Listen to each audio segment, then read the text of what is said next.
हमने कंप्यूटर का इतिहास एवं मूलभूत अवधारणाएं इस टॉपिक को कंप्लीट कर लिया है। उसके बाद हमने किया है ईमेल वाले टॉपिक को कंप्लीट। इनको टॉपिक को कंप्लीट करने के बाद अब हम करेंगे internet, e commerce and banking topic को कंप्लीट। ऐसे क्यों करवा रहा हूँ मैं आपको बता दूँ। जो इम्पोर्टेंट टॉपिक है यानी जिनसे बार बार एग्जाम में पूछा जा रहा है क्वेश्चंस 2008 से लेकर 2024 के मध्य दिल्ली पुलिस के जितने भी एग्जाम हुए हैं उन सभी का एनालिसिस किया है, उन सभी को देखा है, टॉपिक वाइज सभी को देखा है। तो उनमें जिन जिन टॉपिकों से ज़्यादा क्वेश्चन बन रहे हैं उन टॉपिकों को मैं पहले करवाता जा रहा हूँ, क्योंकि आप इनका रिवीजन कर लो 1 बार 2 बार 3 बार जितनी बार भी आपसे हो सके उतने मैक्सिमम नंबर बार आप इन टॉपिकों का रिवीजन करते जाइए बार बार। इसके बाद मैं माइक्रोसॉफ्ट वर्ड और माइक्रोसॉफ्ट एक्सेल इनका क्या करवाऊँगा, रिवीजन करवाऊँगा, क्योंकि ये 5 टॉपिक हो जाएंगे। ये कम्युनिकेशन एंड नेटवर्क और उसके बाद माइक्रोसॉफ्ट वर्ड और एक्सेल, ये 5 टॉपिक हो जाएंगे। तो ये 8, 9 या 10 क्वेश्चनों का आउटपुट देंगे, यानी 10 में से आप 8 से 10 क्वेश्चनों का आउटपुट इन 5 टॉपिकों या 6 टॉपिकों से आराम से ले सकते हो। यानी सबसे ज़्यादा क्वेश्चन भर भर के इनसे ही आएंगे या अभी तक आ रहे थे। तो चलते हैं हमारे टॉपिक आज के internet, e commerce and banking वाले पर। ये वाला टॉपिक है आज का, अब जो मैं पढ़ा रहा हूँ ये internet, e commerce and banking. तो आप यहाँ पे देखिए कि सबसे इम्पोर्टेंट क्या है इंटरनेट में। तो सबसे पहले इंटरनेट को किसने बनाया, ये सबसे मेन इम्पोर्टेंट है। तो एग्जाम में क्वेश्चन कैसे पूछा जाता है, एग्जाम में क्वेश्चन पूछा जाता है इंटरनेट के पिता कौन है, इंटरनेट के जनक कौन है। तो एग्जाम में सबसे ज़्यादा ऑप्शन में यही मिलता है विंटन जी सर्फ, या विंटन सर्फ को इंटरनेट का जनक कहा जाता है, क्योंकि रॉबर्ट ई खान आज तक कोई भी एग्जाम में ये वाला ऑप्शन नहीं आया है, क्योंकि विंटन जी सर्फ के ये क्या थे, सहायक थे, ना कि इन्होंने इनमें योगदान दिया है। विंटन जी सर्फ या विंटन सर्फ आएगा इंटरनेट के पिता के जनक के नाम में। यदि बाई चॉइस देख ले एग्जामिनर या टिपिकल क्वेश्चन बनाए तो रॉबर्ट ई खान ऑप्शन में दे सकता है। और सबसे पहले कौन सी कंपनी थी जिन्होंने इंटरनेट को प्रोवाइड किया, इंटरनेट पर रिसर्च की, उस कंपनी का नाम था अर्पानेट। अर्पानेट का जो फुल फॉर्म है वो है advance research project agency network. जो अर्पानेट कंपनी थी वो कहाँ की थी, वो अमेरिका की कंपनी थी। इसके द्वारा सबसे पहले इंटरनेट को विकसित किया गया या खोजा गया या फिर इस पर काम किया गया। अब देखिए, जो इंटरनेट एक दूसरे से कनेक्ट होता है या पूरे विश्व में फैला हुआ है वो किसके माध्यम से फैला हुआ है, वो है WWW यानी वर्ल्ड वाइड वेब के माध्यम से फैला हुआ है, यानी एक दूसरे से इंटरकनेक्ट है, वर्ल्ड वाइड वेब। तो क्या क्वेश्चन पूछेगा, क्वेश्चन इतना सा पूछता है कि WWW का फुल फॉर्म क्या है। तो WWW का फुल फॉर्म है वर्ल्ड वाइड वेब। यहां से अगला क्वेश्चन क्या बनता है, अगला क्वेश्चन बनता है कि भारत में इंटरनेट सेवाओं की शुरुआत कब हुई। तो इसका राइट आंसर है 15 अगस्त 1995 को भारत में इंटरनेट सेवाओं की शुरुआत हुई। इससे भी ज़्यादा इंपॉर्टेंट एक क्वेश्चन है कि भारत में इंटरनेट सेवाओं की शुरुआत किस कंपनी द्वारा की गई। तो उसका नाम है VSNL। तो इसका जो फुल फॉर्म है वो है विदेश संचार निगम लिमिटेड। यहाँ पे आप देख सकते हो विदेश संचार निगम लिमिटेड VSNL का फुल फॉर्म है। और नीचे आपको ये तस्वीरें दिख रही हैं कि इंटरनेट किस किस काम में आता है, यानी लगभग जितने भी सेक्टर हैं हर सेक्टर में इंटरनेट की पहुंच हो गई है और सभी सेक्टरों में इंटरनेट काम आता है। जैसे medical sector, agriculture, building, commercial, customer service, markets, distribution और ऑपरेशंस, इन सभी में क्या काम आता है, इंटरनेट काम आता है। इंटरनेट के उपयोग क्या क्या है, ये सबसे आसान क्वेश्चन बनता है। इंटरनेट का उपयोग किस किस के लिए है, जो यहाँ पे पॉइंट 1, पॉइंट 2 ऐसे दे रखा है यही इंपॉर्टेंट है, लेकिन इनको थोड़ा थोड़ा मैं समझा देता हूँ। इंटरनेट का उपयोग ई कॉमर्स में होता है। ई कॉमर्स क्या होता है, आप किसी वस्तु को खरीद रहे हो, बेच रहे हो, कोई रेलवे टिकट बुक कर रहे हो, कोई खाना बुक कर रहे हो ऑनलाइन, या कुछ भी काम ऑनलाइन कर रहे हो तो वो ई कॉमर्स कैटेगरी में कहलाता है।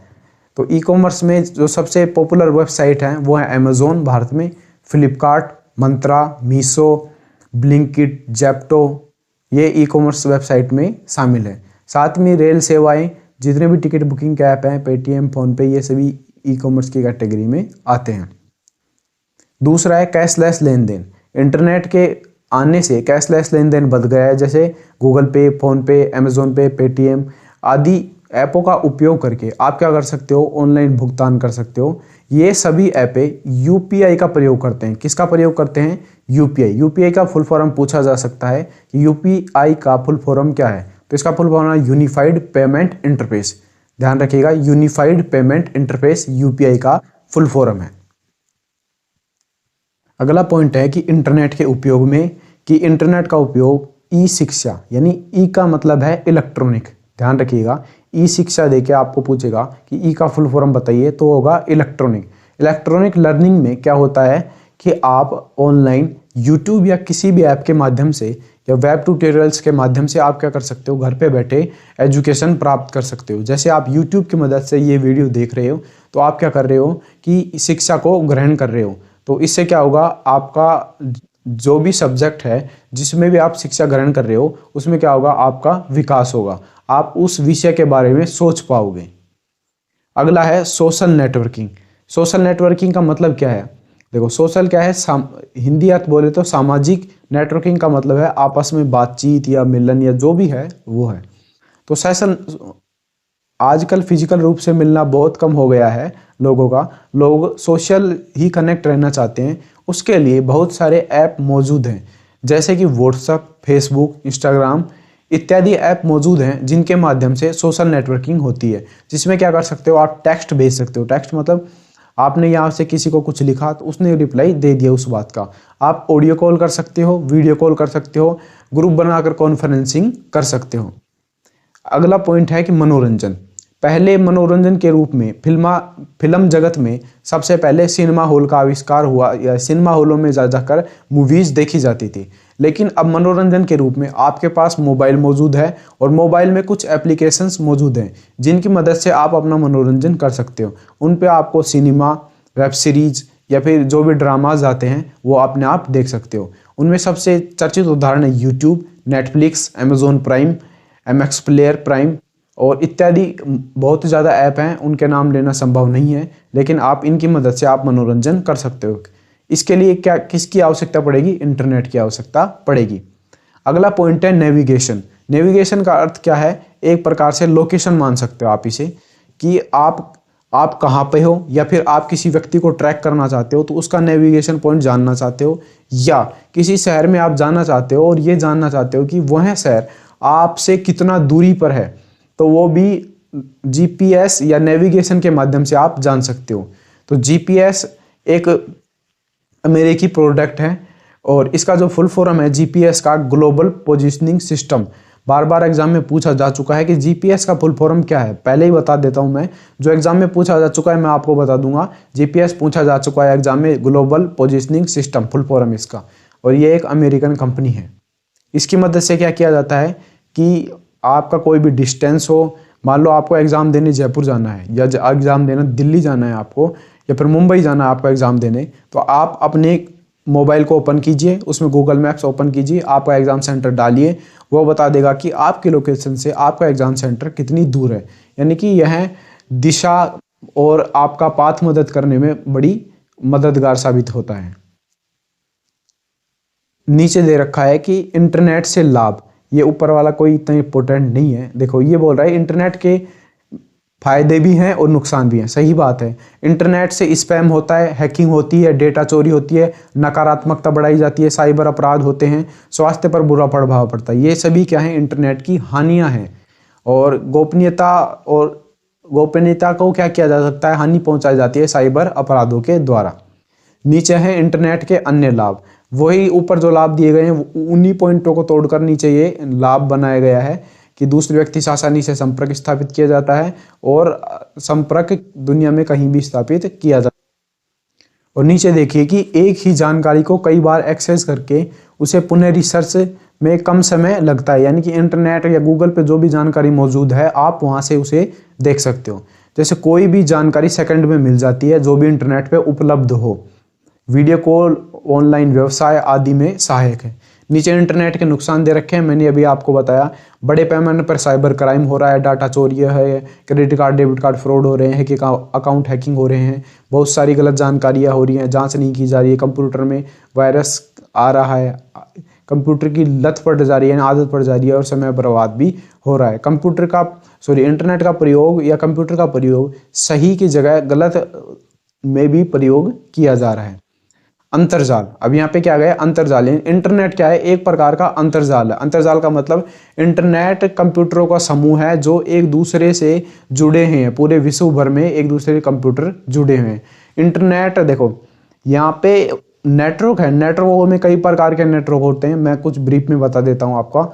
लैन हो गया, वैन हो गया, मैन हो गया, पैन हो गया। लैन का मतलब LAN, लैन लोकल एरिया नेटवर्क, यहाँ पे वैन है वाइड एरिया नेटवर्क, पैन का मतलब है पर्सनल एरिया नेटवर्क, ऐसे ही नेटवर्क है। तो इंटरनेट किस नेटवर्क में काम, कौन सा नेटवर्क है? इंटरनेट वैन प्रकार का नेटवर्क है, वाइड एरिया नेटवर्क यानी विस्तृत नेटवर्क है। वाइड का मतलब होता है विस्तृत, तो इंटरनेट वाइड एरिया नेटवर्क है। नेटवर्कों का नेटवर्क कहलाता है इंटरनेट। सबसे बड़ा नेटवर्क क्या है? इंटरनेट है। ये पहले प्रश्न पूछे जाते थे, इनकी संभावना अब ना के बराबर है क्योंकि सबसे आसान प्रश्न यही है। नेटवर्क का नेटवर्क क्या है? इंटरनेट। सबसे बड़ा नेटवर्क क्या है? इंटरनेट। वैन किस प्रकार का नेटवर्क है? इंटरनेट। इंटरनेट ही वैन प्रकार का नेटवर्क है। इंटरनेट पर सूचना भेजने, संचारण और प्राप्त नियंत्रण करने के लिए प्रोटोकॉल का प्रयोग किया जाता है। नीचे कुछ प्रोटोकॉल्स दे रखे हैं, इनको आपको ध्यान रखना है। देखो, इंटरनेट के लिए सबसे महत्वपूर्ण जो प्रोटोकॉल है वो है TCP/IP। यहाँ पे फुल फॉर्म ध्यान रखना है ना, प्रोटोकॉल कैसे काम करता है मत ध्यान रखना थोड़ा, लेकिन फुल फॉर्म जरूर ध्यान रखना, ये थोड़ा इंपॉर्टेंट है। जो TCP है उसका फुल फॉर्म है ट्रांसमिशन कंट्रोल प्रोटोकॉल, और जो IP है उसका फुल फॉर्म है इंटरनेट प्रोटोकॉल। ये दोनों मिलकर क्या करते हैं? इंटरनेट का काम करते हैं। TCP कैसे काम करता है? कोई भी चीज़ है इंटरनेट के ऊपर उपलब्ध है उसको क्या करता है? छोटे छोटे पैकेट्स के रूप में तोड़ता है, और IP क्या करता है? उस इंफॉर्मेशन को रिसीवर तक भेजता है। IP एड्रेस ये काम करता है। देखो, TCP तो छोटे छोटे टुकड़ों में तोड़ेगा और IP एड्रेस उस इंफॉर्मेशन को क्या करेगा? भेजेगा। नीचे दे रखा है ARPANET, पहले ही बता दिया है। जो ARPANET है क्या है? जो एजेंसी नेटवर्क है, कौन सी? Advance research project agency network, America की कंपनी है जिसने सबसे पहले इंटरनेट बनाने में काम किया है। अब यहाँ पे आप देखिए, www का फुल फॉर्म बता दिया, वर्ल्ड वाइड वेब। इसे W3 या 3W के नाम से जाना जाता है, या W3 आ जाए और उसका फुल फॉर्म पूछ रहे तो आपको यही बताना है, वर्ल्ड वाइड वेब। यहाँ पे जो यहाँ पे नीचे दे रखा है NSF NET, नेसफनेट। नेसफनेट का फुल फॉर्म भी पूछा जा सकता है, national science foundation network. National science foundation network इसका फुल फॉर्म है। और जो www है और HTML है, इन दोनों का आविष्कार किसने किया है? टिम बर्नर्स-ली के द्वारा इन दोनों को बनाया गया या आविष्कार किया गया है।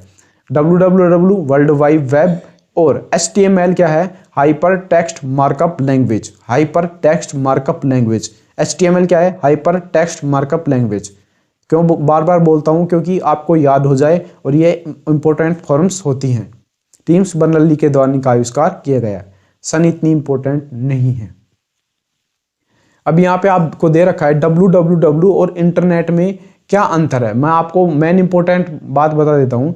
इंटरनेट क्या है? पूरे विश्व भर में फैला हुआ है और नेटवर्कों का जाल है, जबकि www क्या है? जो भी आप चीज़ें सर्च करते हो तो वहाँ पे किस फॉर्म में वेबसाइट खुलती है? https://www. यहाँ पे google.com ऐसे करके खुलता है कोई भी वेबसाइट। तो www क्या है? एक प्रकार का URL है, या URL का बुनियादी ढांचा है। इसके द्वारा आप किसी भी चीज़ को इंटरनेट पे एक्सेस कर सकते हो। इतना समझिए, इस सारणी को याद करने की आवश्यकता नहीं है। अब इस सारणी में दो ही चीज़ इंपॉर्टेंट है कि इंटरनेट का जो पहला संस्करण है वो ARPANET के नाम से जाना जाता है, यानी इंटरनेट का जो पहला संस्करण है उसे ARPANET बोला जाता है, advance research project agency network. जबकि www को NSF नेट के नाम से जाना जाता है। और दूसरा इंपॉर्टेंट है, इंटरनेट IP एड्रेस का उपयोग करता है, जबकि www HTTP का उपयोग करता है। HTTP का फुल फॉर्म है हाइपर टेक्स्ट ट्रांसफर प्रोटोकॉल, इसका उपयोग करता है। अब नीचे देखिए URL। तो URL क्या है? तो URL का फुल फॉर्म है यूनिफॉर्म रिसोर्स लोकेटर। आपके सामने एक यहाँ पे ये बड़ा सा यहाँ लाइन दिख रहा है, https://www.rozgarvitanket.com/services/index/html, यह आपको दिख रहा है। ये क्या है, ये एक URL है। URL मतलब समझ गई, इतनी बड़ी होती है वो URL होती है। उसमें कौन कौन से भाग होते हैं, जो यहाँ पे दे रखा है HTTPS, ये क्या है, एक प्रोटोकॉल है। प्रोटोकॉल मतलब इस प्रोटोकॉल के इसके ऊपर ये काम करती है। प्रोटोकॉल का मतलब मैं आपको समझा देता हूँ।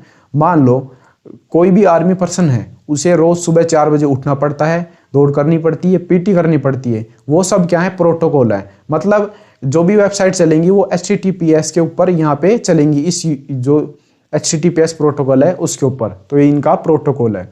उसके बीच में है ये डोमेन नेम। डोमेन नेम क्या है, rozgarwithankit.com, ये क्या है, डोमेन नेम। किसी दूसरी वेबसाइट का होगा तो वो होगा sschub.com। ऐसे करके सभी वेबसाइटों का अलग अलग डोमेन नेम होता है। और पाथ रिसोर्स का मतलब क्या है, इस वेबसाइट के ऊपर ये जो अलग से पेज बना रखा है उसका यहाँ पे पाथ है, ये जो रिसोर्सेज है वो ये है। और ऊपर का मत याद करना, बता दिया मैंने अब आपको। और नीचे नीचे अब यहाँ पे आप देखिए www यानी वर्ल्ड वाइड वेब को कौन कंट्रोल करता है, यानी कौन सी संस्था कंट्रोल करती है, वो है WWWC संस्था। तो उसका पूरा नाम है world wide web consortium. Consortium संस्था है, वो क्या करती है, इसका जो संस्था है वो इसको कंट्रोल करने का काम करती है। यानी कि www पर आप कोई भी इलीगल एक्टिविटी ना करें या फिर ऐसा कोई काम ना करें कि www खतरे में पड़ जाए। आप यहाँ पे नेक्स्ट देखिए, जो टीम्स बर्नर-ली है उसने www और HTML का आविष्कार किया। और उसके बाद में है URI। आप देखो नीचे दे रखे हैं, जिनका इनका फुल फॉर्म ही याद करें, इनके अंदर जो दे रखा है मत याद करें। यदि कोई इंपॉर्टेंट होगा तो मैं खुद आपको बता दूंगा। URI क्या है, URI का फुल फॉर्म है यूनिफॉर्म रिसोर्स आइडेंटिफायर, यानी ये क्या करती है, फाइलों को आइडेंटिफाई करती है। HTTP क्या है, हाइपर टेक्स्ट ट्रांसफर प्रोटोकॉल, ये एक प्रकार का प्रोटोकॉल है जिसके माध्यम से वेबसाइट लोड होती है। इसमें यदि S लगा दिया जाए यहाँ पे तो उसका मतलब हो जाएगा hyper text transfer protocol. S का मतलब हो जाएगा सिक्योर।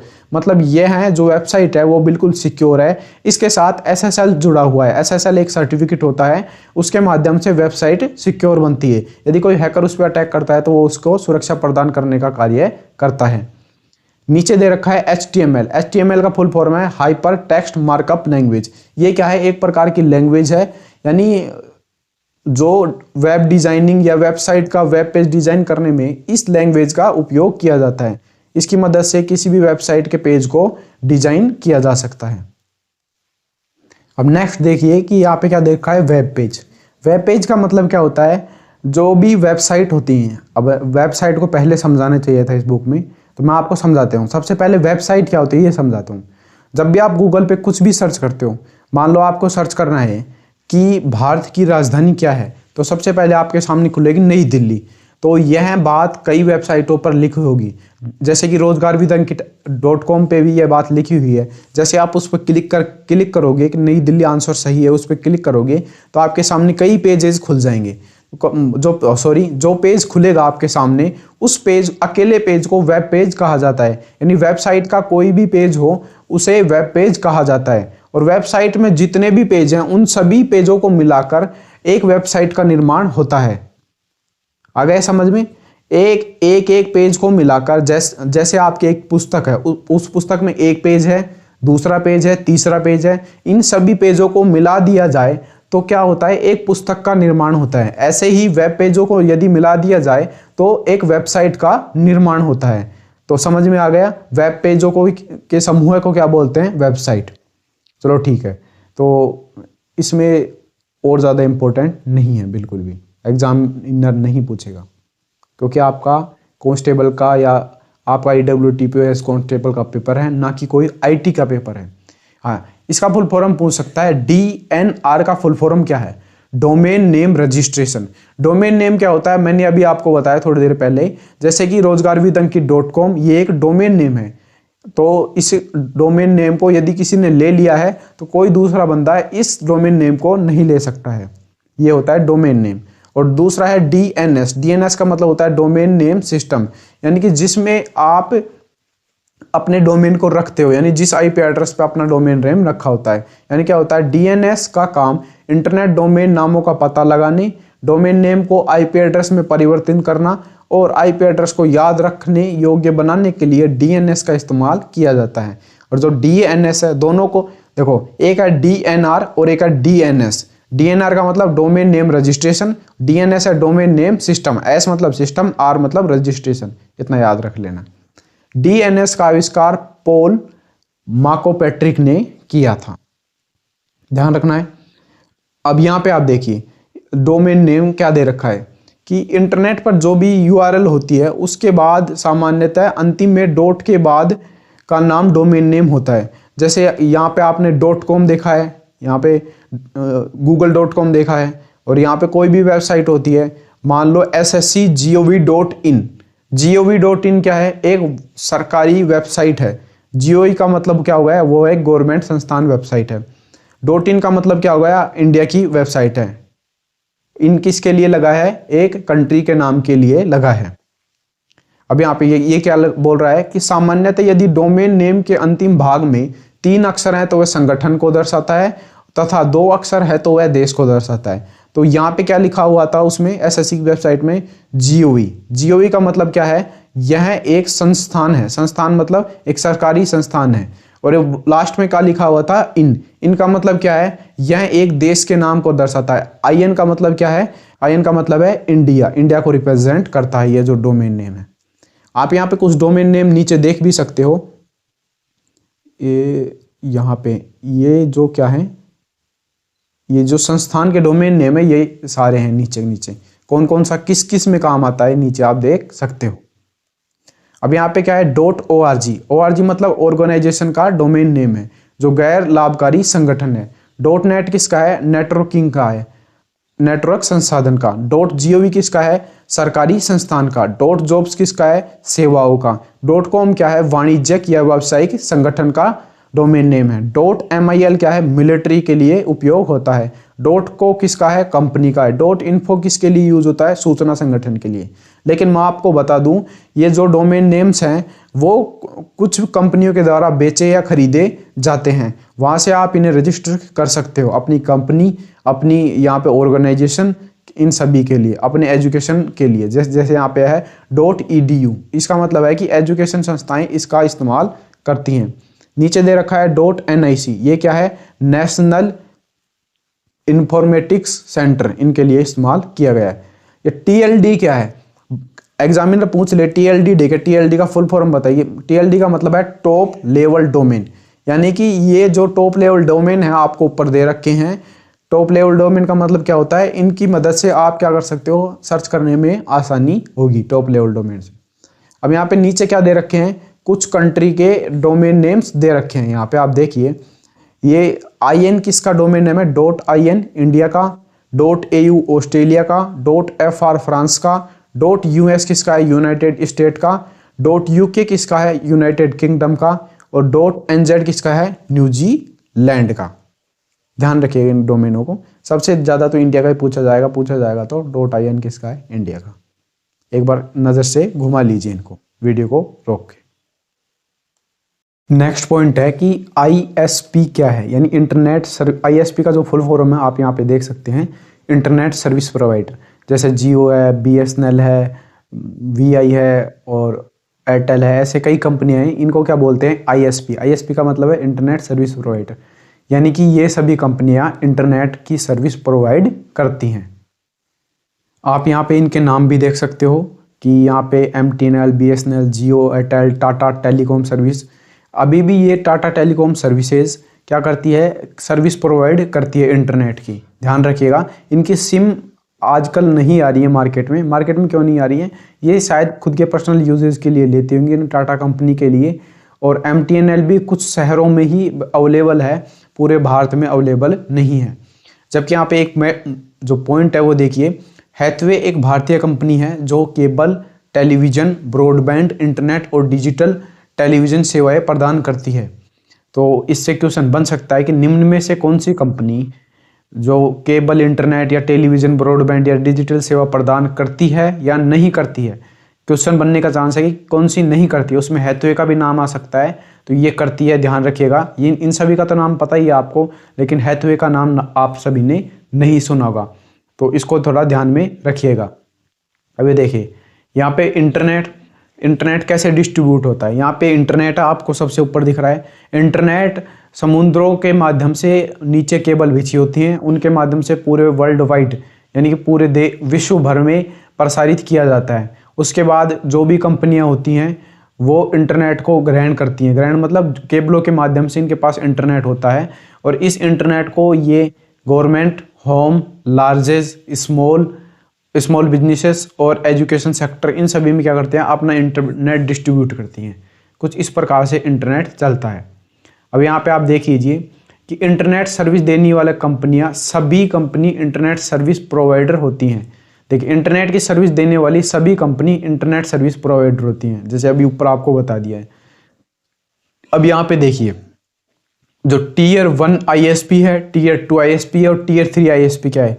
भाई ये थोड़ा डीप क्वेश्चन है तो मत याद कीजिए, आएगा तो भाई पूरी शिफ्टों को मिलाकर 1 या 2 क्वेश्चन बन सकते हैं। मान लो दिल्ली पुलिस का महीना पूरे 1 महीने पेपर चलेगा तो उसमें 1 या 2 क्वेश्चन बन सकते हैं, संभावना है, इससे ज़्यादा नहीं बनेंगे। इस जो चार्ट है, टेबल है, उसको आप देख लीजिए एक बार खुद भी, बस आप देख के छोड़ दीजिए क्योंकि ये आपको समझाना थोड़ा कठिन हो जाएगा क्योंकि टेक्निकल वर्ड्स हैं यहाँ पे। तो जो इसके बारे में जानकारी नहीं रखता है तो उसमें समझा नहीं पाऊंगा इन टेक्निकल वर्डों को। तो आप यहाँ पे देख लीजिए कौन कौन सी टीयर 1 में है, टीयर 2 में और टीयर 3 में कौन है। वीडियो को पॉज करके भी देख सकते हो आप। टीयर 1 में फास्ट स्पीड होती है, इतना ध्यान रख लीजिए, और टीयर 2 में उससे थोड़ा स्लो, और टीयर 3 है उसमें तो बिल्कुल ही स्लो यहाँ पे स्पीड होती है इंटरनेट की। अब यहाँ पे देखिए टीयर 1 में क्या है, ATN, NTT और वर्जन, सिग्नल, ये सब क्या है। और टीयर 2 में क्या है, एयरटेल, जियो, आइडिया, BSNL, वोडाफोन। जबकि टीयर 3 में कौन है, यहाँ पे हैथवे और ये जो अल्ट्रानेटर, MTNL, ये सभी कंपनियां हैं। वैसे इनका कंपनियों का नाम याद रख लो और ज़्यादा मत याद रखना। अब यहाँ पे दिखा रहा है टीयर 1 ISP, टीयर 2 ISP और टीयर 3 ISP का यहाँ पे कॉन्सेप्ट दिखा रखा है। आप यहाँ पे कॉन्सेप्ट देख सकते हो। देखो कभी कभार क्या होता है कि टीयर 2 ISP वाला भी डायरेक्ट इंटरनेट प्रोवाइड करता है। यहाँ पे क्या दिखा रखा है कि टीयर 1 ISP इंटरनेट प्रोवाइड नहीं करता है, बिल्कुल सही बात है। जबकि टीयर 2 ISP में जितनी भी कंपनियां हैं वो यहाँ पे डायरेक्ट इंटरनेट प्रोवाइड करती भी हैं और नहीं भी करती हैं। लेकिन जो टीयर 3 ISP की कंपनियां हैं, इंटरनेट सर्विस प्रोवाइडर कंपनियां, वो सभी इंटरनेट को प्रोवाइड करवाती हैं। प्रोवाइड मतलब उपलब्ध करवाती हैं। अब यहाँ पे कुछ प्रोटोकॉल्स हैं, जैसे हमने ईमेल में प्रोटोकॉल्स पढ़े, यहाँ पर इंटरनेट के प्रोटोकॉल होंगे। तो इंटरनेट के कौन कौन से प्रोटोकॉल है, यहाँ पे FTP प्रोटोकॉल यानी file transfer protocol. FTP protocol का फुल फॉर्म है फाइल ट्रांसफर प्रोटोकॉल। बस इतना से याद रख लेना, ज़्यादा मत याद रखना। इसमें क्या होता है कि फाइलों को एक कंप्यूटर नेटवर्क या सर्वर से दूसरे कंप्यूटर नेटवर्क पर आराम से भेजा जा सकता है। ये क्या है, FTP, फाइल ट्रांसफर प्रोटोकॉल। यहाँ पे आप देखिए इनका फुल फॉर्म याद रखोगे तो इतने समय आपका काम चल जाएगा, क्योंकि सबसे ज़्यादा फुल फॉर्म्स पूछी जाती हैं। SFTP की फुल फॉर्म क्या है, सिक्योर फाइल ट्रांसफर प्रोटोकॉल। इससे क्या होता है कि ये आराम से सिक्योरिटी से आपकी फाइलों को एक जगह से दूसरी जगह, एक कंप्यूटर से दूसरे कंप्यूटर में पहुंचाता है। HTTP क्या है, हाइपर टेक्स्ट ट्रांसफर प्रोटोकॉल। इस प्रोटोकॉल के माध्यम से www यानी वर्ल्ड वाइड वेब यानी वेबसाइट पर डेटा को क्या किया जाता है, पहुंचाया जाता है या उससे कम्युनिकेशन किया जाता है। HTTPS क्या है, इसमें क्या हो जाता है, सिक्योरिटी बढ़ जाती है। S का मतलब क्या है, सिक्योरिटी लग गई है इसमें। हाइपर टेक्स्ट ट्रांसफर प्रोटोकॉल आगे है सिक्योर, और ये सिक्योरिटी किसके मदद से लगती है, यहाँ पे SSL सर्टिफिकेट लगता है, यानी SSL के माध्यम से यहाँ पे सिक्योरिटी लगती है। PPP क्या है, P का मतलब है पॉइंट टू पॉइंट प्रोटोकॉल। यहाँ पे आप देखिए PPP का मतलब है point to point protocol. PP का प्रयोग 2 सीधे जुड़े कंप्यूटर्स के बीच मल्टी प्रोटोकॉल डेटा संचारित करने के लिए किया जाता है। अगला है PPTP protocol, point to point tunneling protocol. ध्यान रखिएगा, बस फुल फॉर्म ध्यान रखिएगा, ज़्यादा मत जाना डीप, अंदर नहीं पूछेगा। टेलनेट क्या है, टेलनेट का फुल फॉर्म है टेलीटाइप नेटवर्क प्रोटोकॉल, या दूसरा नाम है इसका टेलीकम्युनिकेशन नेटवर्क। टेलनेट का फुल फॉर्म। और टेलनेट को प्रथम ISP माना जाता है, ये पूछा जा सकता है। संभावना इसकी अभी तक नहीं पूछा जाता है। टेलनेट क्या है? टेलनेट प्रथम आईएसपी प्रोवाइडर, ध्यान रखिए। प्रथम अभी मैंने बताया कि टीयर 1 में है, टीयर 2 में है, टीयर 3 में है, तो ये टीयर 1 का यानी प्रथम आईएसपी प्रोवाइडर है टेलनेट। टेलनेट अर्पानेट का वाणिज्यिक संस्करण है। देखो अर्पानेट क्या था? अर्पानेट ने सबसे पहले इंटरनेट पे रिसर्च की और उसे बनाया अर्पानेट कंपनी ने, जो अमेरिका की थी। अर्पानेट का वाणिज्यिक संस्करण मतलब अर्पानेट की ही कंपनी है टेलनेट, उसे क्या बोलता है? वाणिज्य। वाणिज्य मतलब व्यापार के माध्यम से यही क्या करती है? प्रोवाइड करती है आईएसपी यानी इंटरनेट सर्विस प्रोवाइडर कंपनी है टीयर 1 की, जो सभी कंपनियों को इंटरनेट प्रोवाइड करवाती है। अब यहाँ पे कुछ फुल फॉर्म्स हैं, वीडियो को पॉज कीजिए, आप खुद ही याद कीजिए इनको, मैं केवल एक बार बताऊंगा आपको। सबसे ज़्यादा पूछी जाती है वीपीएन की full form virtual private network, POP3 की फुल फॉर्म है पोस्ट ऑफिस प्रोटोकॉल 3, IMAP की फुल फॉर्म है internet messaging access protocol, UDP ऊपर देखिए, UDP का फुल फॉर्म है यूजर डाटाग्राम प्रोटोकॉल, SNMP का फुल फॉर्म है simple network management protocol, RLP का फुल फॉर्म है real time transport protocol, L2TP का फुल फॉर्म है लेयर 2 ट्यून लाइन प्रोटोकॉल, जबकि DHCP का प्रोटोकॉल है dynamic host configuration protocol, SMTP का प्रोटोकॉल है सिंपल मेल ट्रांसफर प्रोटोकॉल, और नीचे का मैंने बता ही दिया, वापस बता देता हूँ। IMAP का फुल फॉर्म है इंटरनेट मैसेजिंग एक्सेस प्रोटोकॉल। आपको इन फुल फॉर्म्स को याद कर लेना है, या 2-3 बार देख लोगे तो अपने आप याद हो जाएगी। और नीचे क्या है? यह नेटवर्क को सिक्योरिटी देता है। कौन? ऊपर जो यहाँ पे नाम फिर से, हाँ, टेलनेट। टेलनेट क्या करता है? इंटरनेट को सिक्योरिटी देता है। टेलनेट में यहाँ पे VPN बताया है, VPN भी इंटरनेट को सिक्योरिटी देता है। VPN क्या करता है? एक प्राइवेट नेटवर्क जनरेट कर देता है। वर्चुअली का मतलब क्या है कि आपको कंप्यूटर पे एक नया नेटवर्क मिल जाएगा, जिससे जो भी हैकिंग अटैक करेगा या जो भी करेगा, फिशिंग करेगा, तो उसमें आपका खुद का जो इंटरनेट है, आपकी जगह है, कहाँ पे आप बैठे हो, वो पता नहीं चलेगा। तो VPN माइक्रोसॉफ्ट ने बनाया है, डाटा चोरी करने से IP एड्रेस को छुपाता है। VPN क्या करता है? हमारे IP एड्रेस को छुपाता है और इंटरनेट पर हमें सुरक्षित बनाता है। इतना ही ध्यान रखना है।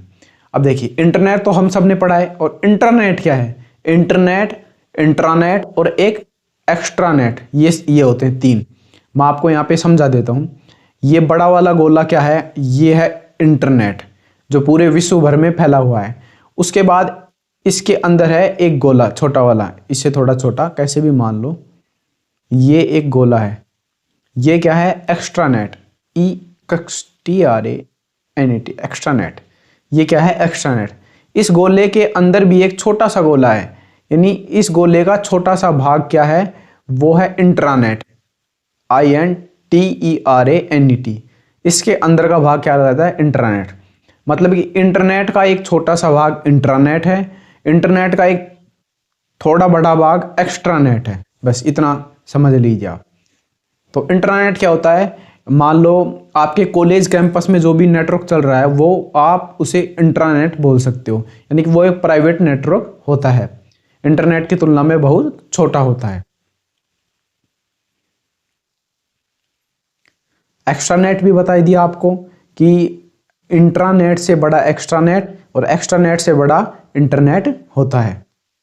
अब यहाँ पे कुछ चीज़ें होती हैं, डाउनलोडिंग, अपलोडिंग, ब्लॉगिंग। देखो, किसी भी चीज़ को डाउनलोड करना, जैसे आप यूट्यूब पे वीडियो देखते हो तो आप उसे डाउनलोड कर सकते हो, डाउनलोडिंग कहलाती है। यानी इलेक्ट्रॉनिक उपकरण में आप किसी भी चीज़ को डाल रहे हो, या किसी भी नेटवर्क सोर्स से उस इलेक्ट्रॉनिक उपकरण के अंदर कोई भी सामान, यानी डिजिटल सामान आप उसके अंदर डाल रहे हो, सॉफ्टवेयर डाल रहे हो, वो डाउनलोडिंग कहलाता है। अपलोडिंग का अर्थ क्या है? किसी भी सर्वर के ऊपर आप किसी भी चीज़ को सेव करते हो। सर्वर मतलब सर्वर कहीं पे भी हो सकता है, जैसे YouTube का सर्वर कहाँ पे लगा हुआ है? अमेरिका में, सिंगापुर में, या कई जगह पर लगा हुआ है। YouTube पे आप वीडियो अपलोड करते हो तो वो उस सर्वर के ऊपर जाती है। सर्वर के ऊपर कुछ भी चीज़ों को सेव करना अपलोडिंग कहलाता है, सीधा बात ये है। ब्लॉग क्या है? ऐसी वेबसाइट जिसमें लेखकों के अपने अनुभव, अवलोकन, विचार इत्यादि को विषय के रूप में नियमित करता है।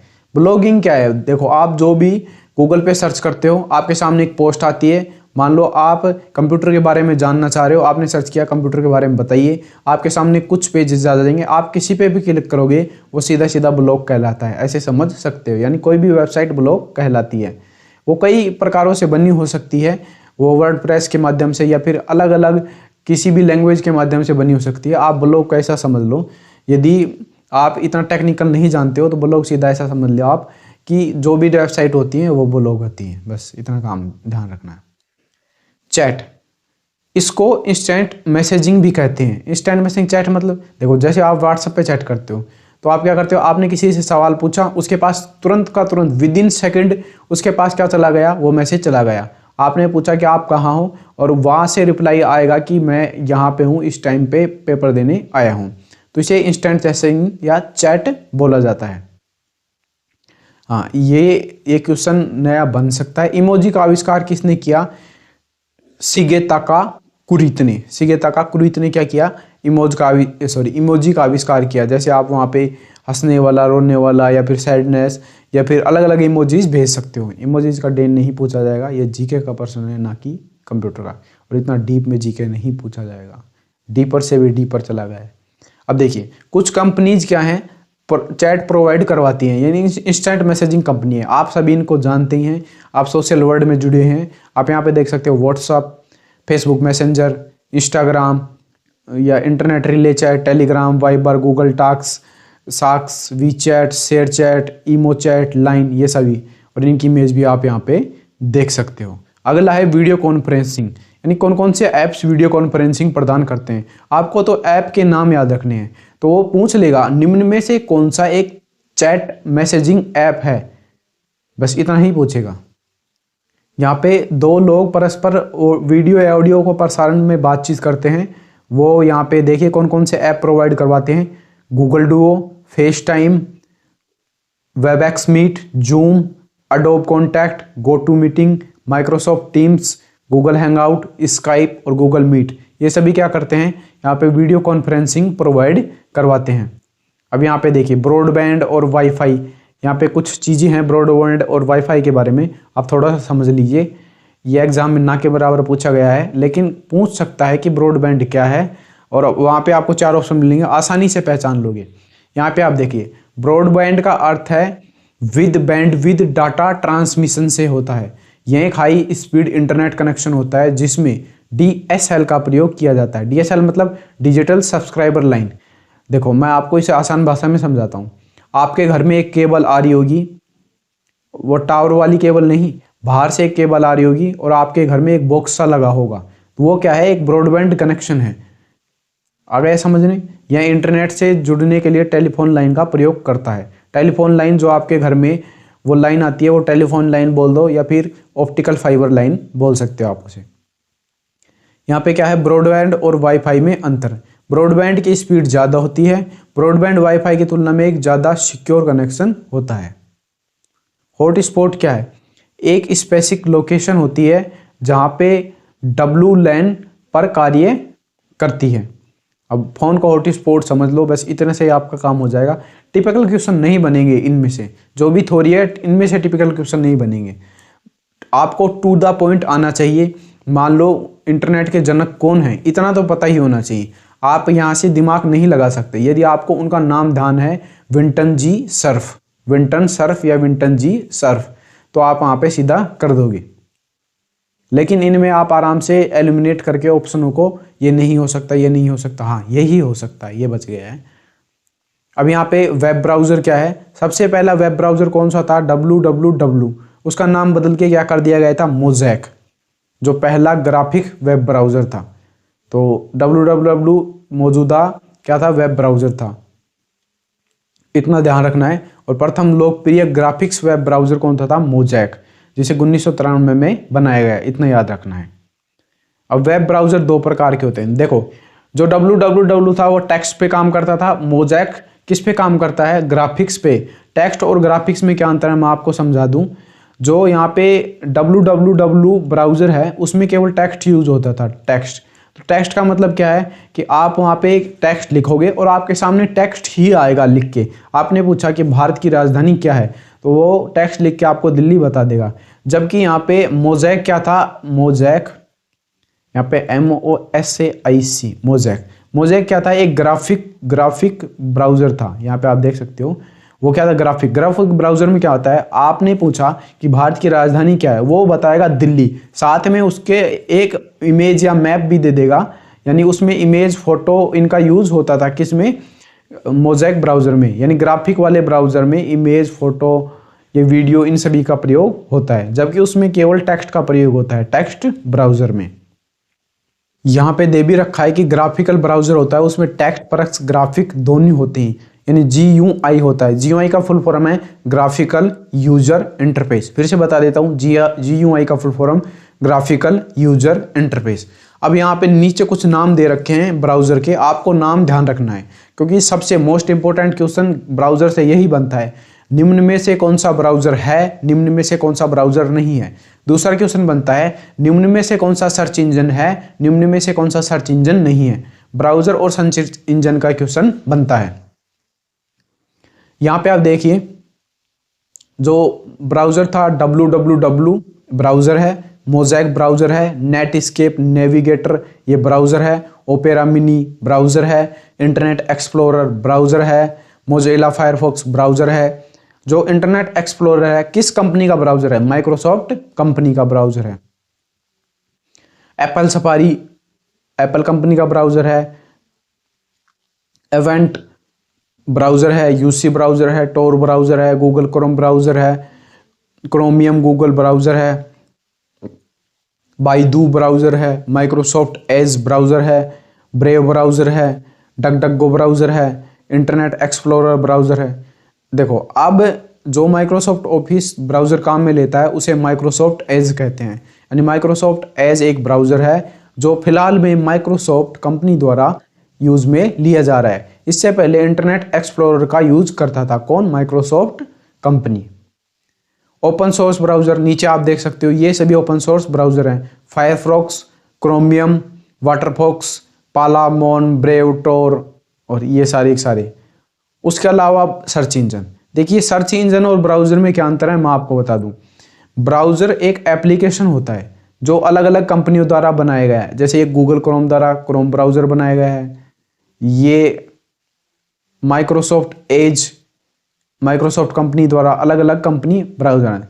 जबकि सर्च इंजन क्या है, सर्च इंजन में क्या होता है मैं आपको बता दूं, जो भी कोई चीज़ आप सर्च करते हो वो क्या करता है, वेब पे जो देखें यहाँ पे लिखा भी है, सर्च इंजन इंटरनेट संसाधनों जैसे वेब पेज, समाचार समूह, प्रोग्राम, छवियों आदि के विशाल डेटाबेस को अनुक्रमित करके सूचीबद्ध करता है और वर्ल्ड वाइड वेब पर जानकारी खोजने में मदद करता है। यानी कि जितनी भी जानकारियाँ इंटरनेट पर मौजूद हैं उनको क्या करता है, पब्लिकली मौजूद हैं, उन सभी जानकारियों को एक क्रमबद्ध तरीके से जमाता है।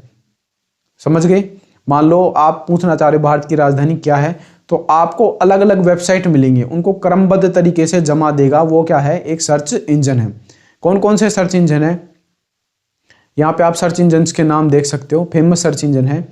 सबसे पहला सर्च इंजन है आर्चिव, ARCHIE, ये आर्चिव क्या है, सबसे पहला सर्च इंजन है। उसके बाद है गूगल, ये बार बार पूछा जाता है कि गूगल सर्च इंजन है वो किसके द्वारा बनाया गया, Larry Page and Sergey Brin के द्वारा इसे बनाया गया।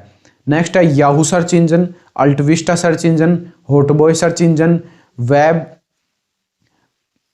क्रोवेलर search engine, Rediff search engine, Naver search engine, ChaCha search engine, Lycos search engine, Excite search engine ये बंद हो चुका है, ask.com सर्च इंजन, बिंग जो है सर्च इंजन होता है जो माइक्रोसॉफ्ट एज में डिफॉल्ट रूप से सर्च इंजन होता है, बाइडू सर्च इंजन है, ALO.com, डकडकगो सर्च इंजन है, MNS सर्च इंजन है, यंडेक्स सर्च इंजन है जो कि रशिया का है, ड्रैगन फ्लाई सर्च इंजन है जो कि चाइना का है। ये सारे सर्च इंजन हैं। आपको सर्च इंजन और ब्राउज़र में अंतर रखना है, इन्हें मिक्स मत कर देना, एग्जाम में पूछा जाता है। देखो 4 सर्च इंजन पूछेगा तो उसमें एक ब्राउज़र घुसा देगा बीच में और पूछेगा कि निम्न में से कौन सा सर्च इंजन नहीं है, या फिर पूछेगा निम्न में से कौन सा सर्च इंजन निम्न में से कौन सा ब्राउज़र है, 3 तो ब्राउज़र होंगे और एक सर्च इंजन घुसा देगा। तो ऐसे करके ये एग्जामिनर क्वेश्चन बनाता है। नेक्स्ट है tool bar of web browser, यानी कि वेब ब्राउज़र में कौन कौन से बटन होते हैं, जैसे माइक्रोसॉफ्ट ऑफिस, जैसे कि एक्सेल और वर्ड में बटन्स होते हैं, इसी प्रकार ब्राउज़र में कुछ ना कुछ बटन्स होते हैं। यहाँ पे फॉरवर्ड बैकवर्ड का बटन होता है, यहाँ पे आप देख लीजिए ये फॉरवर्ड बैकवर्ड के बटन है। ये रिफ्रेश का बटन होता है, जैसे आप गूगल क्रोम खोल रखे हो और जैसे आप नीचे करते हो उसको तो ऐसा कुछ घूमता हुआ आता है, वो पेज को दोबारा लोड करता है, उसे रिफ्रेश बोलते हैं। प्लस वाले आइकन से क्या होता है कि एक नया टैब खोला जा सकता है। स्टॉप बटन से क्या होता है, रिलोड हो रहे पेज को रोका जा सकता है, या एस्केप की के द्वारा भी। होम बटन क्या होता है, होम बटन से क्या होता है कि मुख्य पृष्ठ पर ले जाता है ब्राउज़र के। क्रोम ब्राउज़र में आपने मुख्य पृष्ठ देखा होगा कि google.com ये मुख्य पृष्ठ होता है, वहाँ पे सर्च इंजन होता है। एड्रेस बार क्या होता है, यानी ऊपर वाला जो URL दिखाई देता है इसे सर्च बार भी कहते हैं, एड्रेस बार को, जिसका शॉर्टकट है Ctrl+L। अब यहाँ पे देखो ये इंपॉर्टेंट है, स्टेटस बार कितना जूम होता है कितना जूम नहीं होता है। देखो सबसे ज़्यादा जूम कितना होता है, 500%। ब्राउज़र में 25% से लेकर 500% तक जूम आउट होता है, यानी सबसे कम मिनिमम जूम कितना होता है 25% और मैक्सिमम जूम होता है 500%। बाय डिफ़ॉल्ट रूप से 100% का जूम रहता है ब्राउज़र के अंतर्गत, कोई भी ब्राउज़र हो। डाउनलोड बार, वर्तमान में चल रही डाउनलोडिंग प्रोसेसिंग व कंप्लीट हो चुकी फाइलों को देख सकते हैं आप डाउनलोड बार के अंतर्गत। हिस्ट्री देखने के लिए Ctrl+H का प्रयोग किया जाता है, ध्यान रखिएगा। ब्राउज़र की हिस्ट्री देखने के लिए Ctrl+H का प्रयोग किया जाता है, ये शॉर्टकट की है। बुकमार्क का मतलब है कि कोई भी वेब पेज है, मान लो यूट्यूब चला रहे हो और आप उसे बुकमार्क करना चाहते हो तो आपको Ctrl+D कर देना है, तो वो दोबारा देखा जा सकता है किसमें, ब्राउज़र के होम पेज में। इग्नोटी टैब क्या होता है, यदि हाँ ये बार बार पूछा जा चुका है, इग्नोटी टैब क्या है। इग्नोटी टैब है कि यदि कोई भी आप किसी भी चीज़ को सर्च करना चाहते हो और उसकी हिस्ट्री ना बने तो इसके लिए इग्नोटी टैब का प्रयोग किया जाता है। इसका अर्थ है कि प्राइवेट किसी भी चीज़ को सर्च करना हो तो इग्नोटी टैब का प्रयोग किया जाता है। इग्नोटी टैब को ओपन करने की शॉर्टकट की है Ctrl+Shift+N, इसके द्वारा इग्नोटी टैब को ओपन किया जा सकता है। अब यहाँ पे आप देख सकते हो कुछ शॉर्टकट कीज हैं जिनके द्वारा क्या किया जा सकता है, वेब ब्राउज़र में आसानी हो सकती है। यहाँ पे आप देखिए ब्राउज़र का होम पेज लोड करने के लिए अल्ट होम, अल्ट स्पेस के द्वारा मेन मेन्यू खोला जा सकता है। अल्ट एंटर के द्वारा एड्रेस बार में लिंक को दूसरे एड्रेस बार पर खोलने के लिए दिया जा सकता है। Ctrl+H से ब्राउज़र की हिस्ट्री देखी जा सकती है। Ctrl+S से खुले पेज को सेव किया जा सकता है। Ctrl+D से ब्राउज़र में खुले वेबसाइट को बुकमार्क किया जा सकता है। Ctrl+P से प्रिंट दिया जा सकता है। Ctrl+U से सोर्स कोड को खोला जा सकता है वेब पेज में। Ctrl+Shift+D से ब्राउज़र हिस्ट्री को डिलीट किया जा सकता है। Ctrl+J से डाउनलोड विंडो खोलने के लिए Ctrl+J डाउनलोड विंडो पर चला जाता है, यानी जहाँ पे कुछ भी डाउनलोड हो रहा हो वहाँ उस विंडो पे आराम से आपको पहुँचा देगा। आप शॉर्टकट कीज़ को नहीं छोड़ सकते हैं, आपको इनको याद करना ही होगा। वेब पेज को जूम आउट कैसे करें, जूम इन कैसे करें, वीडियो को पॉज कीजिए यहाँ पे और इनको देखिए, पॉज करके याद कीजिए। फिर मैं ऊपर कर देता हूँ इसको, अब फिर से आप इनको याद कीजिए।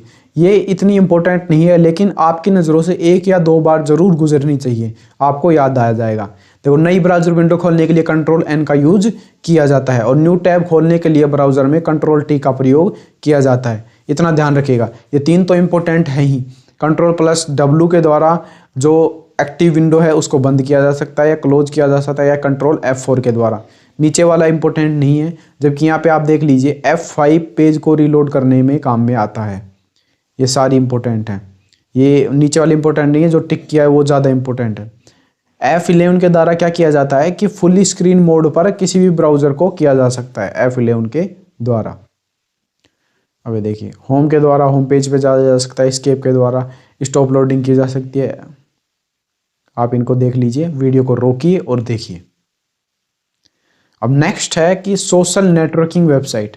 अभी आपको ऊपर बताया कि जो सोशल चैट वेबसाइट हैं, यानी चैटिंग करने वाली, चैट रिप्लाई देने वाली वेबसाइट्स हैं, वो सभी सोशल नेटवर्किंग वेबसाइट हैं। यहाँ पे आप देखिए Facebook, Snapchat, TikTok, printers, Skype, Reddit, WeChat, YouTube, Twitter, Instagram, Telegram, ये सभी क्या है, social networking website. Social networking का मतलब क्या है कि यहाँ पे आपको सोशली चीज़ दिखाई जाती हैं जो आपके आसपास के समाज में घटित हो रही हैं, वो आपके पास आराम से आ जा सकती है इनके माध्यम से। नेक्स्ट है कुछ यहाँ पे कंपनियों के नाम दे रखे हैं, जैसे फेसबुक का नाम बदल के मेटा कर दिया गया है और इसके ओनर हैं मार्क जुकरबर्ग।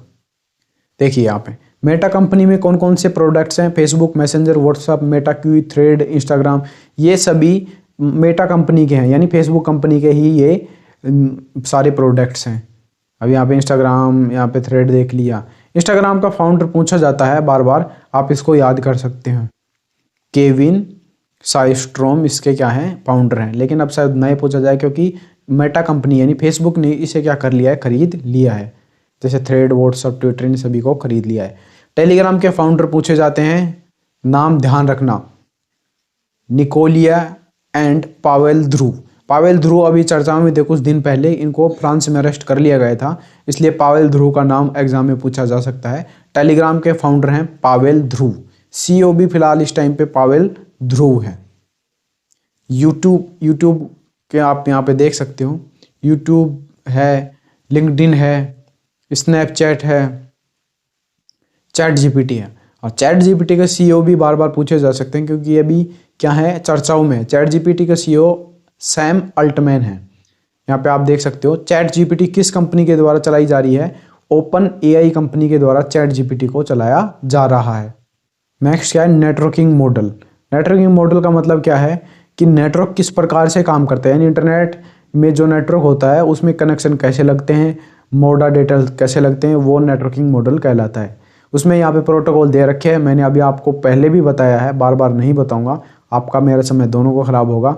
कौन कौन से प्रोटोकॉल हैं, क्या है।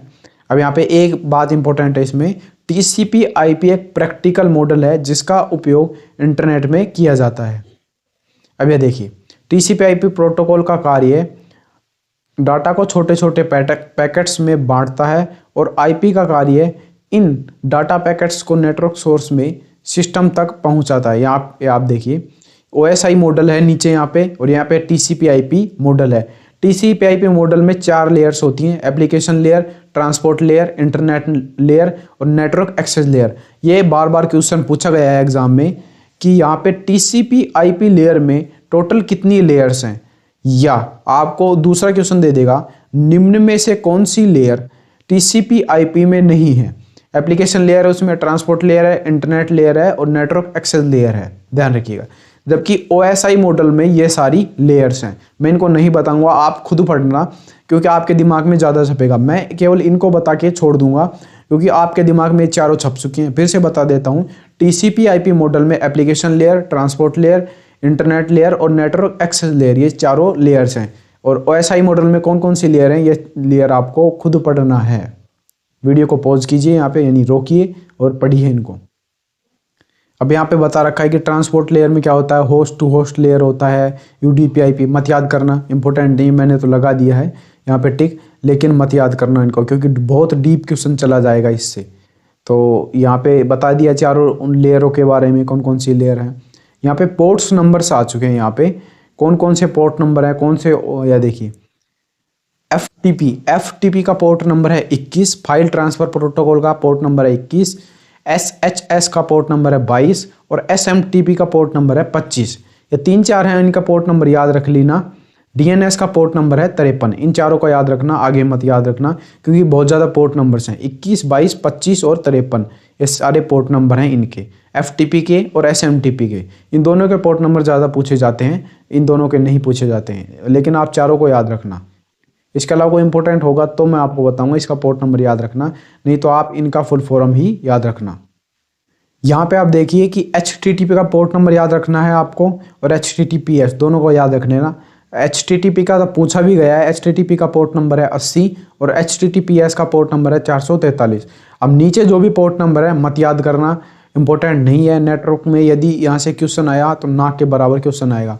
इनके फुल फॉर्म जरूर याद रखना है, FTP file transfer protocol, SSH secure shell, telnet the telnet services, SMTP simple mail transfer protocol, DNS domain name system, HTTP hypertext transfer protocol,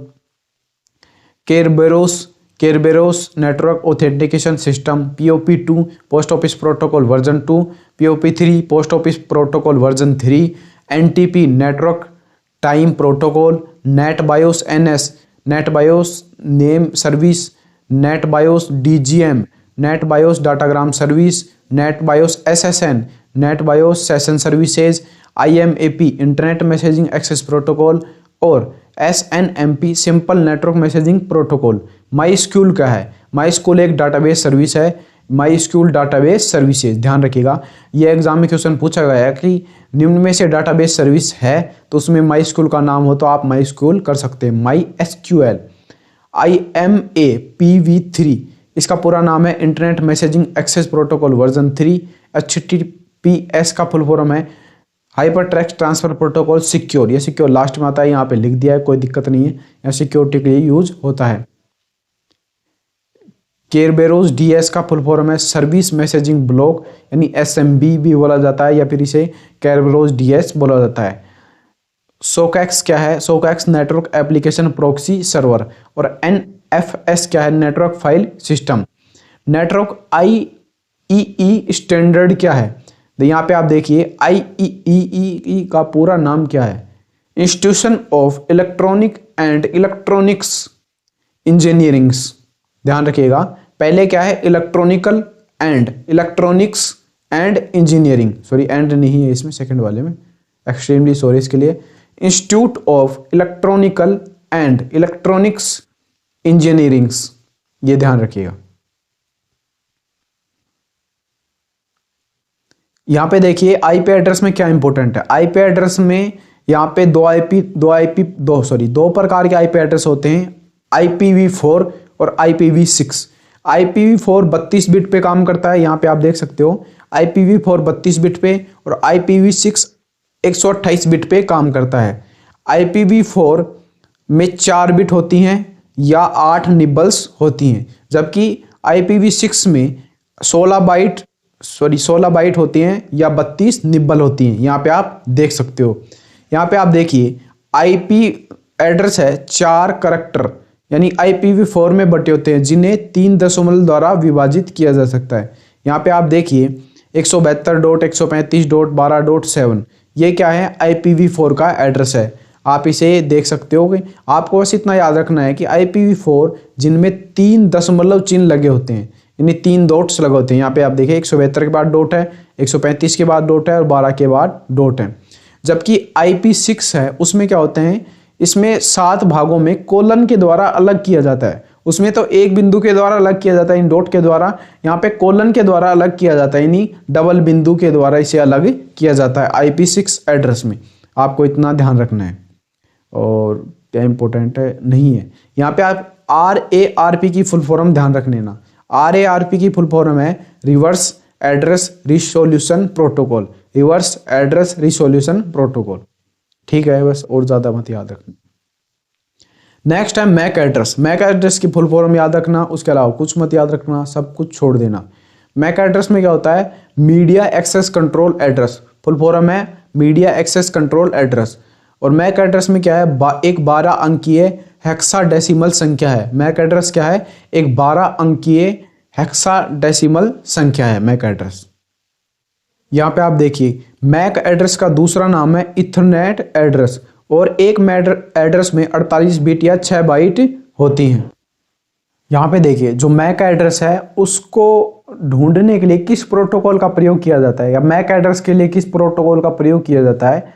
ये क्वेश्चन डीप बनाए तो तभी बनेगा, नहीं तो ऊपर ऊपर से क्वेश्चन पूछेगा। मैक एड्रेस ढूंढने के लिए ARP प्रोटोकॉल का प्रयोग किया जा सकता है, ये डीप क्वेश्चन है। अब ये इसके अलावा एक क्या क्वेश्चन है कि ARP प्रोटोकॉल की फुल फॉर्म बताइए, ये पूछा जा सकता है। तो ARP की फुल फॉर्म है address resolution protocol, address resolution protocol. और जो नीचे टेबल दे रखी है मत याद करना भाई, क्योंकि बहुत ज़्यादा डीप क्वेश्चन बन जाएगा। डीप का मतलब ये है कि इतना नॉलेज एक जो IT का बंदा है उसको है, दिल्ली पुलिस के लिए इतना नॉलेज नहीं चाहिए, बहुत ज़्यादा हो गया। यहाँ पे ये जो पूरी टेबल दे रखी है वो बिल्कुल डीप नॉलेज से दे रखी है यहाँ पे इसकी बुक में। नेक्स्ट यहाँ पे इंटरनेट में नेक्स्ट टॉपिक है ई कॉमर्स। ई कॉमर्स का मतलब क्या है? Electronic commerce. देखो सबसे पहला क्वेश्चन क्या बनता है ई कॉमर्स में? यहाँ पे ई का अर्थ पूछेगा। ई कॉमर्स में ई का अर्थ बताइए आप। तो यहाँ पे ई का अर्थ है इलेक्ट्रॉनिक, कॉमर्स का अर्थ है कॉमर्स। अब मैं आपको बताता हूँ इसमें क्या क्वेश्चन बनते हैं। तो सबसे पहले कंपनियों के नाम बनते हैं। ई कॉमर्स में निम्नलिखित से कौन सी कंपनी है, कौन सी कंपनी नहीं है। अब यहाँ पे ई कॉमर्स के बारे में समझिए। इंटरनेट के उपयोग से फीस जमा कराना, टिकट बुक कराना, पेटीएम या फोन पे की सुविधाएं का उपयोग करके पेमेंट करना, खाने पीने की वस्तुएं खरीदना, ऑनलाइन ऑर्डर करना सभी शामिल है। किसमें? ई कॉमर्स में ये सारी की सारी चीजें शामिल हैं। अब ई कॉमर्स के प्रकार कौन कौन से हैं? देखो, एक तो बिजनेस टू बिजनेस प्रकार है, एक बिजनेस टू कंज्यूमर प्रकार है। अब यहाँ पे आप देखिए कि B2B का फुल फॉर्म पूछा जा सकता है और B2C का फुल फॉर्म पूछा जा सकता है। B2B का फुल फॉर्म है बिजनेस टू बिजनेस, ये इसका फुल फॉर्म है। इसमें क्या होता है कि दो कंपनियां आपस में व्यापार करती हैं। जैसे टाटा कंपनी है, वो कोई पार्ट्स बेच रही है महिंद्रा कंपनी को, इसे क्या बोलेंगे? B2B यानी बिजनेस टू बिजनेस मॉडल पर आधारित है या business to business e commerce पर आधारित है। जबकि B2C क्या है? B2C कंपनी में क्या होता है कि एक कंपनी यानी टाटा कंपनी किसी भी ग्राहक को अपनी गाड़ी बेच रही है, किसी भी ग्राहक को अपनी गाड़ी बेच रही है, वो क्या है? B2C के आधार अंतर्गत आता है। एक है C2C। C2C में क्या होता है कि जैसे पहले था OLX नाम की एक कंपनी, अब चल रही है, याद नहीं आ रहा है यार कौन सी कंपनी। हाँ, ये देखिए नीचे उदाहरण दे रखा है। eBay और OLX नाम की कंपनियां पहले चलती थी। उसमें क्या होता है, एक कस्टमर दूसरे कस्टमर को अपना सामान बेचता है और कंपनी उसमें से कुछ कमीशन रख भी लेती है और नहीं भी रखती है, कई बार कुछ भी कारणों से जो भी हो। तो इसे बोलते हैं कस्टमर टू कस्टमर, यानी कंपनी एक कस्टमर से दूसरे कस्टमर को अपनी सेवाएं बस प्रदान करती है। अब यहाँ पे है B2C। B2C का मतलब क्या है? सॉरी, यहाँ पे गलत लिख रखा है। यहाँ पे होगा, ओ सही है, यहाँ पे सॉरी, यहाँ पे बोल रखा है कि B2C के विपरीत क्या होता है? विपरीत होता है C2B। C2B का मतलब क्या है? कस्टमर टू बिजनेस, यानी कस्टमर है जो क्या देगा? अपना माल कंपनियों को बेचेगा। मैं आपको बता दूं, यदि मक्के की खेती होती है तो मक्के की खेती में कस्टमर यानी कौन है? कस्टमर या कंज्यूमर का मतलब कौन है? किसान है। किसान एक कंज्यूमर है। वो क्या करता है? अपने मक्के को एक पॉपकॉर्न बनाने वाली कंपनी को बेचता है, यानी कंज्यूमर टू बिजनेस यहाँ पे बिजनेस हो गया है। नेक्स्ट देखिए, ई कॉमर्स के लाभ क्या हैं? ये सब आप सब देख लीजिए, यहाँ पे आप सब कर सकते हो, इतना आसान प्रश्न है। लाभ क्या है, हानियां क्या है, इनसे क्या क्या चुनौतियां आ सकती हैं, कुछ गड़बड़ियां हो सकती हैं। ई कॉमर्स के प्रभाव क्या हैं? बिजनेस मॉडल प्रभावित होते हैं। संगठनों पर क्या प्रभाव पड़ा है? अंतर्राष्ट्रीय बाजार में क्या प्रभाव पड़ा है इससे? ग्राहकों को पर क्या प्रभाव पड़ा है ई कॉमर्स से? ई कॉमर्स से मैं बता दूं, ग्राहक आलसी हो चुके हैं, ग्राहकों को इंस्टेंट सेवा चाहिए और साथ में अब 10 मिनट इंस्टेंट मैसेजिंग ऐप भी आ चुके हैं, यानी ई कॉमर्स ऐप भी आ चुके हैं। वो आपको थोड़ी देर में फूड डिलीवर कर देते हैं। जेप्टो, ब्लिंकिट, ऐसे कुछ ऐप्स हैं। तो ये ग्राहकों पर आलसीपना और ग्राहकों के लिए सुविधा आ चुकी है कि उनको कोई भी सामान किसी भी देश या विदेश भर में आसानी से मिल सकता है। आप वीडियो को पॉज करके भी नहीं आसानी से पढ़ सकते हो यदि टाइम है तो, नहीं तो आप एग्जाम में भी आसानी से कर दोगे इन प्रश्नों को। ये इतना आसान यहाँ पे टॉपिक पड़ता है। अब यहाँ पे देखिए, एक चीज आप देखिए, लेन देन के प्रकार। यहाँ पे लेन देन कैसी होती है? एक तो वस्तुओं की लेन देन होती है, एक सेवाओं की। वस्तु और सेवा में क्या अंतर है? वस्तुओं का मतलब क्या होता है? आप दुकान पे गए, आपने मांगा बिस्किट, तो बिस्किट दिया, बिस्किट लिया और 5 रुपए दिया आपने, तो वो क्या हो गई? वस्तुएं। जबकि आप मार्केट में गए, किसमें? कोचिंग मार्केट में, तो आपको टीचर वहां पे क्या कर रहा है? पढ़ा रहा है, और आपने टीचर को क्या दिए? पैसे दिए। पढ़ाने का मतलब वो सर्विस दे रहा है पढ़ाने वाली, और आप उसे पैसे दे रहे हैं, तो ये सेवा सेक्टर, सर्विस सेक्टर है। अब यहाँ पे दे रखी है भुगतान की विधि। भुगतान की विधि यानी भुगतान कैसे होता है? एक तो कैश में होता है यानी नगद में होता है, और दूसरा होता है डिजिटल यानी गैर नगद में। गैर नगद में क्या क्या काम करता है? एक तो प्लास्टिक कार्ड काम करता है। प्लास्टिक कार्ड का मतलब जो आपका ATM कार्ड है, जिसे आप डेबिट कार्ड बोलते हैं, और दूसरा कार्ड होता है क्रेडिट कार्ड, इसे प्लास्टिक कार्ड बोला जाता है। इन दोनों को, डेबिट और क्रेडिट को प्लास्टिक कार्ड बोला जाता है। दूसरा ऐप है ई बैंकिंग, यानी इंटरनेट बैंकिंग सेवाएं काम करती हैं। ई बैंकिंग में भी दो हैं, एक तो खुद ई बैंकिंग है और एक USAID काम करता है।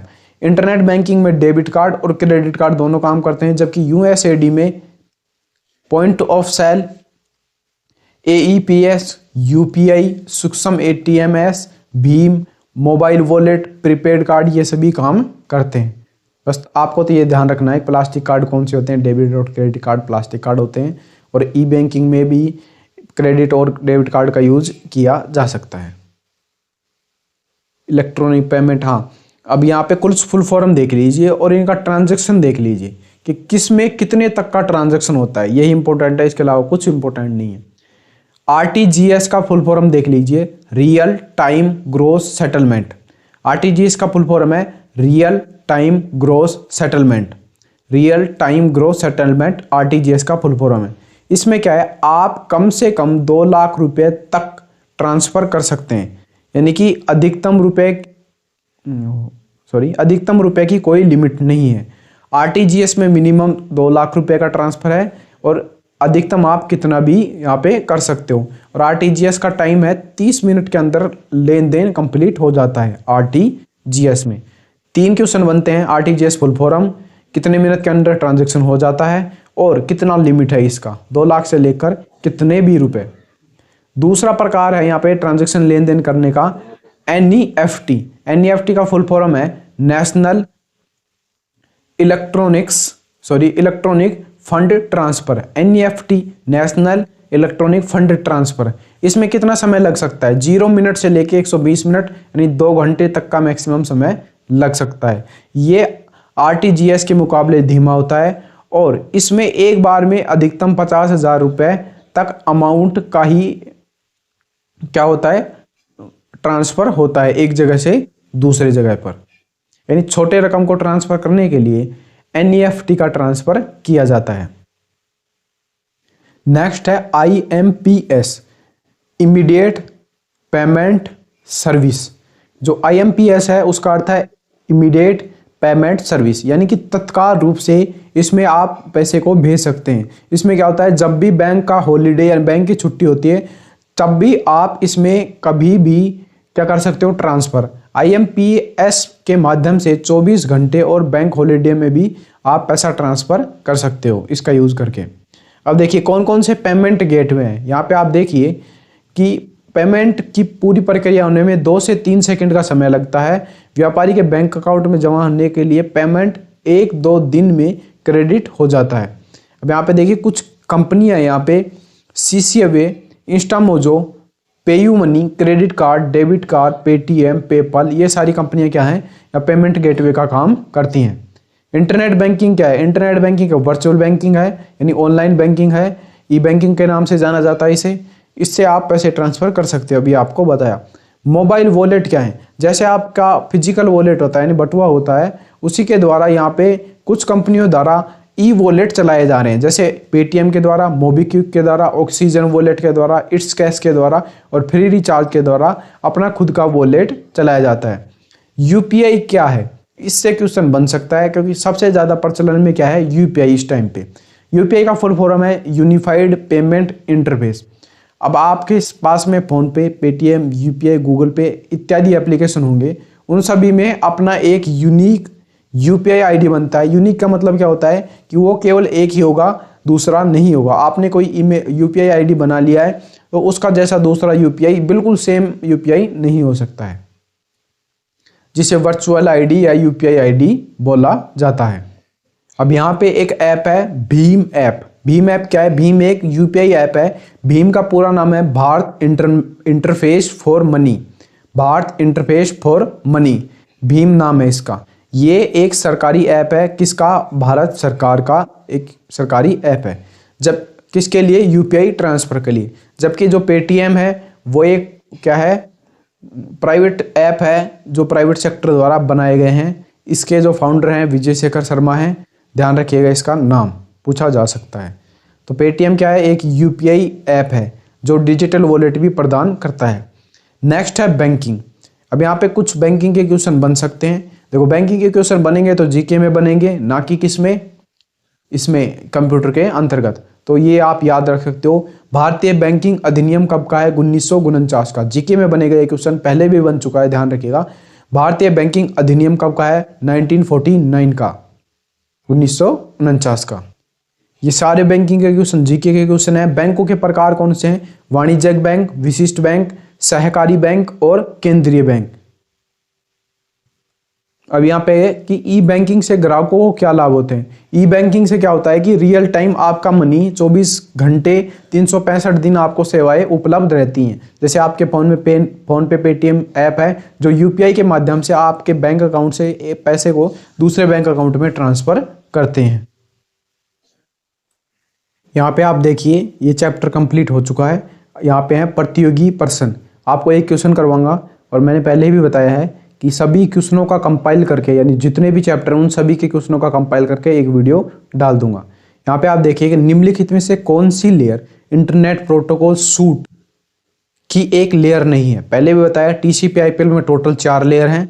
यहाँ पे आप देखिए ये कांस्टेबल दिल्ली पुलिस 14/11/2023 की शिफ्ट फर्स्ट में पूछा गया है। तो वहाँ पे कौन कौन सी लेयर हैं?